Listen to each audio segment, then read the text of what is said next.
Now, this weekend, IFP Member of Parliament Mario Ambrosini, who recently tabled legislation to decriminalise the medical use of cannabis, sadly lost his fight against stage 4 lung cancer. Now, with Ambrosini's bill still being reviewed, we put this debate back on the table today. Should marijuana be legalised in South Africa or not? And if the bill does get passed, what will the benefits or disadvantages of this be? We're joined today by two organisations who are for and against the legalisation of the drug. But before we talk to both parties, let's remember Mario Ambrosini's impassioned parliamentary plea to President Jacob Zuma, asking him to decriminalise the medical use of marijuana. We need to focus our government attention to develop new strategies to deal with cancer. There are treatments for cancer. We have made them illegal. We have created in this country, as in other countries, a legal framework in which only that which has been proven with private money to be effective and safe can be administered to patients. Well, we are joined now by Mamazane Mapanga from the Concerned Young People of South Africa and William Wallace from Below the Line, the lobby group, to talk about the issue. Good morning, and thank you for joining us, guys. Good morning. Thank you so much for inviting us as well. Good morning, Mamazane, you guys are totally against the legalisation of it, even for medical use. Sure. We spoke to Below the Line and some lawyers about the processes and so forth some weeks back. You say you don't agree. Yes. Why not? We totally disagree because as an organization, we are dealing with young people that we see day in and day out suffering from dagga. They are university dropouts, they are school dropouts, they've even lost their jobs because of the outcome of what dagga has brought about in their lives. Many of them come with different, for example, diseases. Like if you can come now to our center, they become disabled, they lose their minds, they can't even use their logics anymore. They totally, their future is ruined because of marijuana, because of dagga. They can't even think at school. Even if we try to take them to schools, they can't even think, they can't even study. Basically, they've lost everything because dagga has affected them. William, you guys are obviously taking the opposite view. What are your views on what Mamazane just said? I think that we need to first and foremost keep in mind that the symptoms of dagga as we know it today are a result of prohibition. We're not sitting in an environment locally where we see legalization. We know that in countries that have legalized or decriminalized, such as Portugal, Switzerland and the Netherlands, we have rates that are almost half that of countries such as the US. And I think in all fairness, if we are going to start simply blaming everyone's faults and vices on dagga, we then also need to accredit their successes. The last 3 presidents of the US of America all used cannabis recreationally. Even Barack Obama, in his memoirs, has very specifically categorized how significant it was to him as a youth and how well known he was for smoking cannabis. So we know that, yes, there are situations where dagga may not agree with people, but I think we draw with very broad brushstrokes when we start saying it disables people, it drives them out of school. I think we should be looking at socio-economic reasons for the outcomes that lead to these situations, as well as dagga use by the youth.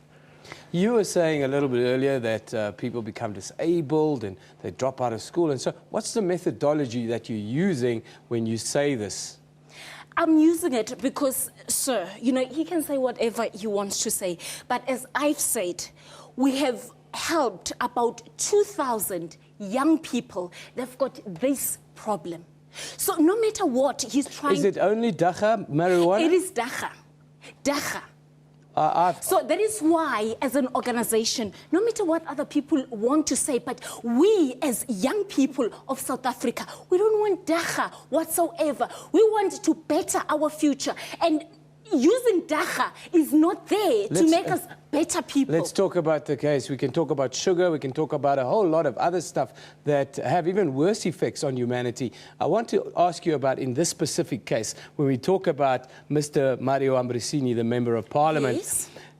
Do you really think the drug should not be made available to those suffering from cancer and other illnesses? It should not. My mom is suffering from cervical cancer. Dagga didn't help her, but the chemotherapy, that's what helped her. Did she try the Finish dagga? She did try, but it didn't help. What do you say to that, William? I think that's a fair comment. No one is saying that dagga is a silver bullet, that it will cure all ailments. Yeah. What we have seen is we have seen promising lab results with rats and that, where we have seen reductions in cancer tumor growth.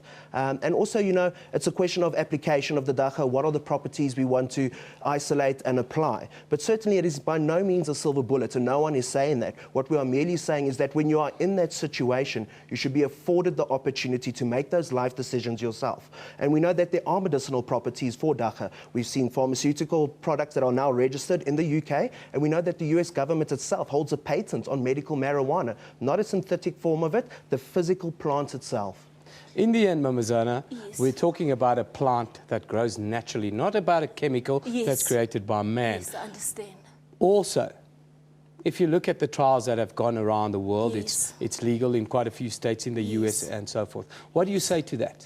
You know what? To conclude this, the legalization of dagga is a no to our country. Look at the rate of rape in our country because of people that But you are can't say dagga makes people that get are under rape the them. influence of dagga. Look at criminality because of the people No. that take dagga and then end up committing those crimes. I don't think, Finish William, and clear. William, I think that would be a very uninformed view if you say that dagga causes people to rape and people to be involved in crime. Sir, I would rather say that alcohol that's freely available out there makes people much more aggressive I'm than dagga. talking from experience. In what experience then? I've got so many boys, as I've said. No, that's a generalization. It's fine. What experience? It's fine. About 2,000 of them that have been One involved. specific case. That have been involved with dagga. They come to us and testify that because of dagga, this and this is what I've done. Those people have been involved in the worst criminal But cases. surely you can't Why? blame. Surely you can't blame. It is you a can't blame. drug. It's a drug, but so is sugar. Sugar is a drug. More drug. people on the planet today are It addicted is more to sugar and kills more people. Sugar is more healthier, but dagga is a no. It should William, not your be response. legalized. William, your response, I please. think Ms. Mapanga is very much a symptom of the problem of prohibition as well. Yes, we need to have a sensible discussion regarding the legalization of Yes. dagga. We need to face this inevitability. But when people are on opposite ends of the table throwing big stones and serious allegations like this, it does not help your discussion. We want to engage with you. We want the same thing. We want to lower youth use. But we do not believe that it is helping the youth by simply arresting them and throwing them in jail. Remember, it is not cannabis that is criminalized. It is the use of cannabis. And we are criminalizing people. When someone comes to you, when a young man comes to you and says, I'm having a problem with dagga, do you send him to jail? We don't send them to Then you jail. already concede that you agree that prohibition is not the answer, Mr. Because Panga. our aim is to help them. As is ours. It is you helping them by giving them dagga. No, by not throwing them in prison. By not throwing them in This is what prison. I want to tell you. There's so many women in Durban that are crying tears because from these children that are using dagga, they've sold everything, every furniture in their houses, I think you're talking including about Mary. beds, If we can fine. come back to order, Yes. I don't think that it's proven fact that dagga makes people aggressive. It is proven. It's Come actually to the our opposite. Center. It's actually the Come opposite. to my center. What it about has maybe alcohol? helped you. What are your views it's on the alcohol? Same. It's the same. Dagga and alcohol is So the you same. want dagga banned, alcohol banned? Both. What about sugar? It kills more people than dagga. Sugar is healthier. Take coffee without sugar and you tell me what is the taste. No, but sugar kills more people than dagga. It doesn't matter. But the fact, does. the fact that dagga is a drug, I'm saying capital N-O, it must Okay, never what be about legalized. the benefits? It's such a useful plant. There are no benefits. There are William, no benefits.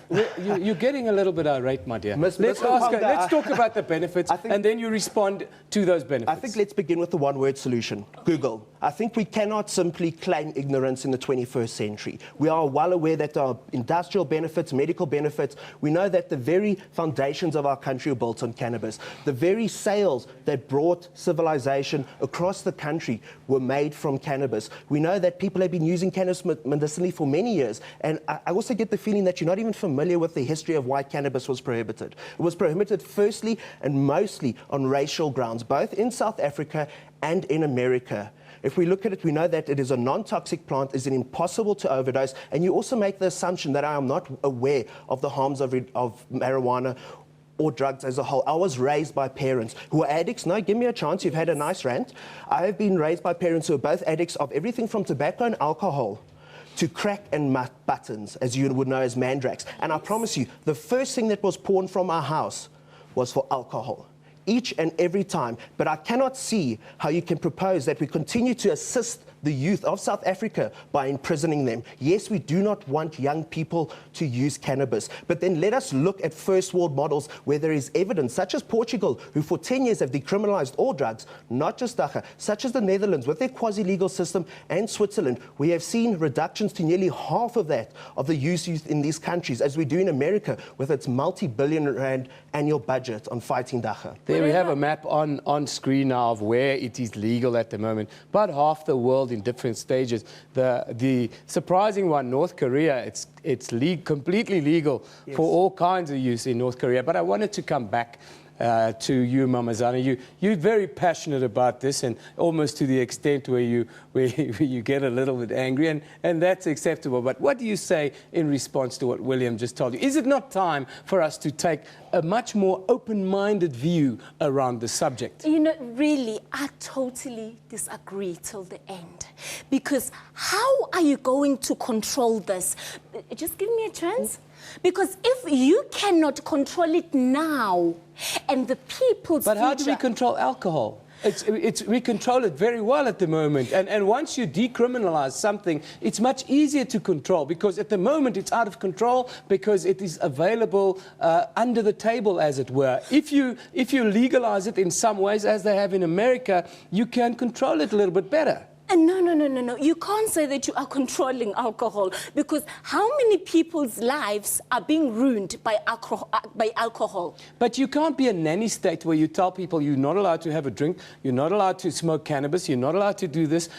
In the end, yes. You are infringing on people's rights to make those decisions for themselves. No, it's fine, whatever you say, but as an organization, we stand in this, that's saying that as young South Africans, we also want to be CAs one day, we also want to be doctors one day, and I believe that, you know, living a healthy life, abstaining from those drugs, you will get there. Not everyone has the same dream, and not everybody wants to abstain. It doesn't matter. That is why I'm here, because I want to tell the young South Africans, just leave it. It won't help you. It won't help you, and it hasn't helped other people. As the CYP of South Africa, we say no to the legalization of dacha. No matter what you study, no matter what you tell me, I say no. Do you think if you speak to a young South African in this kind of tone, that they would respond positively? They have responded many times. William? I'm going to be frank, Ebius. I think it's absurd that you would close your eyes and ears to the last 100 years of progress made regarding cannabis. I think it's also a case of the blood will be on your hands regarding all those people who get sent to jail. You think that simply throwing people in jail is the solution. We face a fact where there is demand for the product one way or another. In the Western Cape, demand for cannabis amongst the youth has exceeded demand for alcohol. Once again, in a framework of prohibition. I know from personal experience, it was easier for me at 15 years old to go to the local taxi rank and buy a bankie of grass than it was to try and buy a bottle of brandy from the local bottle store. And we have no control. We have zero control in the framework that we have. No checking for IDs, and we also thereby create a situation where a youngster who perhaps does wish to purchase cannabis is now exposed to a situation with a drug dealer where he has the option of heroin, tick, crack, and so on. So I think you cannot plead willful ignorance in this situation. You need to take responsibility for the fact, and we need to realize that we want the same thing. We want to reduce use amongst the youth, but we see that there are more constructive ways to do this. We spend nearly a billion rand every 2 months on arresting just dacha users in South Africa. That means we are arresting the stoner next door rather than the hijacker in the driveway. I think it is a very tainted hand of help that you offer the youth by threatening them with imprisonment. We need to look at realistic and constructive solutions to this problem rather than close our eyes and ears to them. But you're welcome to come down to our organization when those young people are troubling you. We will make that visit and we will make it happen, as this is a story that we're going to continue with a discussion until the bill is discussed in Parliament. Thank you for joining us today, the concerned young people of South Africa, Mamazane Mapanga and William Wallace from the lobby group Below the Line. Thank you guys for joining us. A very passionate debate here this morning, all of course, well, in memory of Mario Oriani Ambrosini, and there are reports that the IFP MP ended his own life. According to the reports, the family released a statement saying the politician decided to end his long battle with cancer at the weekend. Oriani Ambrosini died at his home in Cape Town in the early hours of Saturday morning at the age of 53. He was in the last stages of terminal lung cancer and decided to end his long battle of suffering. Ambrosini said he had rejected chemotherapy as a treatment option, as it would extend his life expectancy by only a few months and would cause severe side effects. In February, he introduced the Medical Innovation Bill to legalize the use of medical marijuana. He also pleaded with President Jacob Zuma to provide laws that gave doctors the power to prescribe alternative treatments. When asked whether Ambrosini took his own life, the family responded with, he decided to end his suffering. They could not provide any further details.